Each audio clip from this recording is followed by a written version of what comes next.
कल तक Rahul Gandhi great Nicobar project को स्कैम और इकोलॉजिकल डिजास्टर बता रहे थे, लद्दाख के मुद्दे उठा रहे थे और फिर अचानक पता चलता है कि वे तो ओमान की यात्रा पर निकल गए। राहुल गांधी चुपचाप ओमान के मस्कट पहुंच जाते हैं। ना कोई बड़ा अनाउंसमेंट, ना कोई ऑफिशियल डेलीगेशन हाईलाइट, लेकिन सोशल मीडिया पर एक वीडियो सामने आता है और फिर एक ट्वीट, एक डिस्कवरी जिसने एंगल एक नया खड़ा कर दिया। इस इंफॉर्मेशन का क्रेडिट जाता है ट्विटर अकाउंट मुझे सिंह रांगे को। हम इसे इंडिपेंडेंटली वेरीफाई तो नहीं कर पाए हैं, लेकिन अगर वायरल वीडियो की माने और जो तथ्य सामने आए हैं, जब आप उसे ध्यान से पढ़ते हैं, कनेक्शंस को जोड़ते हैं, तो फिर से वही सवाल आपके मन में आता है। फिर से उसी पैटर्न की याद आती है जो राहुल गांधी बार बार क्रिएट करते आए हैं।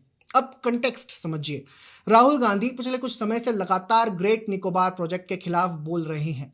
उन्होंने इसे स्कैम कहा है, एनवायरमेंटल डिजास्टर कहा और यह भी कहा कि इससे इंडिजीनियस कम्युनिटीज को खतरा है। इसके साथ साथ लद्दाख का मुद्दा भी उन्होंने जोर शोर से उठाया। Infrastructure, border issues, China angle indirectly highlight किया गया। यानी नैरेटिव साफ था, government projects are questionable, strategic moves पर उन्होंने डाउट्स क्रिएट किए। लेकिन इंटरेस्टिंग बात यह है कि ये सारे बयान देने के तुरंत बाद राहुल गांधी भारत से बाहर जाते हैं और डेस्टिनेशन होता है मस्कट, ओमान। अब सवाल यह है, क्या यह सिर्फ एक कैजुअल ट्रिप है या फिर टाइमिंग अपने आप में कुछ संकेत दे रही है? रिपोर्ट्स और विजुअल्स के मुताबिक यह ट्रिप अनअनाउंस्ड थी। राहुल गांधी को मस्कट के एक कैफे में देखा गया, कैफे फरा, और एक सिस्टर कंसर्न फानाजी। ये दोनों प्लेसेस कोई रैंडम टूरिस्ट स्पॉट्स नहीं है दोस्तों। ये लोकेशन है अजाइबा बीच एरिया की, जो मस्कट का एक डिप्लोमेटिक हेवी जोन माना जाता है। यहाँ आम टूरिस्ट फुटफॉल कम होता है, लेकिन high profile meetings, business circles और डिप्लोमेटिक प्रेजेंस ज्यादा रहती है। यानी राहुल गांधी ने ओमान में जो जगह चुनी वो टिपिकल टूरिस्ट इटिनरी का हिस्सा नहीं थी। अब यहां तक तो सब ठीक है, एकदम आम लगता है कि चलो ठीक है, लेकिन कहानी यहीं से शुरू होती है, क्योंकि असली सवाल उठता है, ये कैफे फरा आखिरकार है किसका? दोस्तों, कैफे फरा ऑपरेट करता है एक कंपनी, अल जमान हॉस्पिटैलिटी LLC, और ये कंपनी है अल जमान ग्रुप की। और अल जमान ग्रुप कोई छोटा मोटा लोकल बिजनेस नहीं है, ये एक ओमानी सिंगल फैमिली ऑफिस है जिसका हेडक्वार्टर मस्कट में है। इस ग्रुप के प्रमुख नाम है मोहम्मद खसरू जमान और उनके बेटे खालिद मोहम्मद जमान, जिन्हें खालिद जमान भी कहा जाता है। यानी जिस कैफे में राहुल गांधी कैजुअली दिखे वो एक इन्फ्लुएंशियल बिजनेस फैमिली के कंट्रोल में है। अब तक भी सब नॉर्मल लग सकता है, लेकिन कहानी का अगला हिस्सा इसे एक बिल्कुल अलग डायरेक्शन में ले जाता है। खालिद जमान सिर्फ हॉस्पिटैलिटी बिजनेस तक सीमित नहीं है, वो एक और एंटिटी से जुड़े हुए हैं, ब्लू 5 कैपिटल। और यहाँ चीजें इंटरेस्टिंग हो जाती है दोस्तों। Khalid Zaman reportedly blue 5 leasing के वाइस चेयरमैन है। ब्लू 5 कैपिटल एक रिलेटिवली नया इन्वेस्टमेंट प्लेटफॉर्म है जो लेट 2024 में को फाउंड हुआ था। इसके ऑफिसेस हैं London, Abu Dhabi, Dubai, Bahrain, Muscat, Singapore और बीजिंग।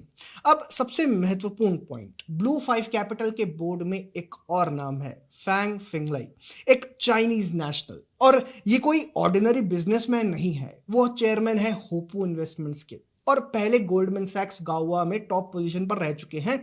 इनकी बैकग्राउंड तो और भी ज़्यादा इंटरेस्टिंग है। ये एक PLA यानी कि पीपल्स लिबरेशन आर्मी ऑफिसर के बेटे हैं और रिपोर्टेडली चाइनीज कम्युनिस्ट पार्टी के वाइस प्रेसिडेंट वांग किशान के क्लोज एसोसिएट माने जाते हैं। फांग फेंगली ने चाइना के कुछ सबसे बड़े IPOs में भूमिका निभाई है, जैसे कि China Mobile, China Telecom, China Unicom, Petro China, Sinopec. उन्हें अक्सर चाइना का सबसे पॉलिटिकली कनेक्टेड इन्वेस्टमेंट बैंकर माना जाता है। राहुल गांधी की ओमान यात्रा से जो चेन शुरू हुई थी उसकी एक कड़ी चाइना तक जाती है। अब इस पूरी स्टोरी को एक बड़े मैप पर रखकर देखिए। इंडिया का great Nicobar project Malacca straight के पास एक स्ट्रेटेजिक ईस्ट एंकर क्रिएट करता है। दूसरी तरफ ओमान में डुकम पोर्ट, जहां इंडियन इन्वेस्टमेंट्स खासकर अडानी एक्सपेंशन एक वेस्ट एंकर बनाते हैं। यानी ईस्ट और वेस्ट दोनों तरफ इंडिया अपनी स्ट्रेटेजिक पोजिशनिंग मजबूत कर रहा है। अब सवाल ये उठता है, क्या इन प्रोजेक्ट्स को लगातार टारगेट करना और उसी टाइमलाइन में ऐसे इंटरनेशनल कनेक्शंस का सामने आना, क्या ये सिर्फ इत्तेफाक है? हम ये नहीं कह रहे कि कोई डायरेक्ट लिंकेज है, लेकिन जियोपॉलिटिक्स में एक प्रिंसिपल होता है, be extra careful because coincidence really stay coincidences. दोस्तों, ये वीडियो किसी कंक्लूजन पर पहुंचने के लिए नहीं है, बल्कि सवाल उठाने के लिए है। आज इंफॉर्मेशन आपके सामने है, अब एनालिसिस आपका है। अगर आप चाहें तो ओसिंट टूल्स के जरिए खुद भी इन कनेक्शंस को एक्सप्लोर कर सकते हैं। फोटोज, पीपल, बोर्ड्स, कंपनी सब पब्लिकली अवेलेबल है। हम कोई आरोप नहीं लगा रहे, लेकिन फिर भी सवाल तो बनता है, आखिर सारे इत्तेफाक राहुल जी के साथ ही क्यों होते हैं? दोस्तों, आपका क्या कहना है राहुल जी की ओमान यात्रा पर? अपने विचार कमेंट सेक्शन में ज़रूर लिखिए और पैम्फलेट को देखते रहिए। सब्सक्राइब करना ना भूलिएगा।